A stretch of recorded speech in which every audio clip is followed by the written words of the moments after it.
राज्यात सध्या पावसाची तुफान फलंदाजी सुरू आहे। नद्या नाले दुथडी भरून वाहत असून शहरी भागात रस्त्यांना नद्यांचं स्वरूप आलं आहे। पाण्याचे लोंढे व्यापारी आस्थापनात घुसताना दिसत असून धरण क्षेत्रात चांगला पाऊस होत आहे। हवामान खात्याकडून राज्याला मुसळधार पावसाचा इशारा देण्यात येतोय। येत्या दिवसभरात कोकण आणि पश्चिम किनारपट्टीवर पावसाचा जोर आणखीन वाढण्याची शक्यता आहे। पश्चिम किनारपट्टीवरील रत्नागिरी आणि विदर्भातील गडचिरोली जिल्ह्यात रेड अलर्ट जारी करण्यात आलाय। कोकण किनारपट्टीवरील ठाणे, रायगड, सिंधुदुर्ग, पश्चिम महाराष्ट्रातील सातारा, मराठवाड्यातील छत्रपती संभाजीनगर, बीड, नांदेड, विदर्भातील अमरावती आणि नागपूर जिल्ह्यांना ऑरेंज अलर्ट देण्यात आलाय। या जिल्ह्यात जोरदार पावसासह वेगाने वारे वाहण्याची शक्यता हवामान खात्याकडून वर्तविण्यात येत आहे। पूर्ण मराठवाड्यासह उत्तर महाराष्ट्राला पावसाचा येलो अलर्ट जारी करण्यात आलाय। पश्चिम किनारपट्टीवरील पालघर जिल्ह्यालाही पावसाचा येलो अलर्ट देण्यात आलाय। मुंबई, ठाणे, पालघरसह नवी मुंबई आणि पनवेल परिसरात पावसाचा जोर चांगलाच वाढलाय। मुंबई शहरातील दादर, लालबाग, उपनगरातील अंधेरी,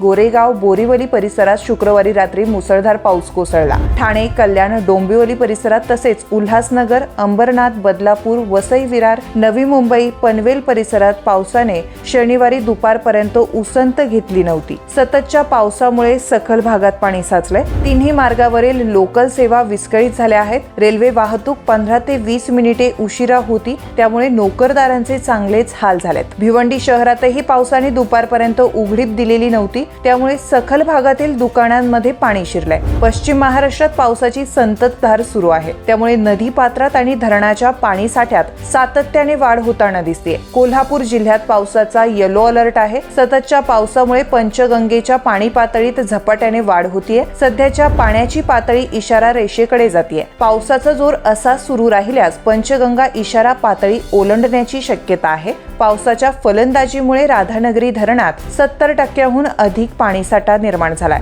राज्यभरात जोरदार हजेरी लावणाऱ्या पावसाने पूर्व विदर्भाला चांगलंच झोडपून काढलंय। एकट्या नागपूर शहरात शनिवारी सकाळी 3 तासात 82 मिलीमीटर पावसाची नोंद झाली। त्यामुळे शहरातील रस्ते जलमय झाले होते। नागपूर जिल्ह्यातील सर्व शाळा, महाविद्यालयांना सुट्टी जाहीर करण्यात आली। ज्या सखल भागात पाणी शिरते तिथे नागरिकांना सुरक्षित ठिकाणी हलविण्यात आलाय। कुही परिसरात काही रस्ते बंद झाले आहेत। नागरिकांची कोणतीही गैरसोय होणार नाही यासाठी प्रशासनाने सतर्क राहावं असे निर्देश दिले आहेत। नागपूर विभागात सुद्धा गडचिरोलीतील काही भागांचा संपर्क तुटलाय। विभागीय आयुक्त सातत्याने सर्व जिल्हाधिकाऱ्यांशी संपर्कात आहेत।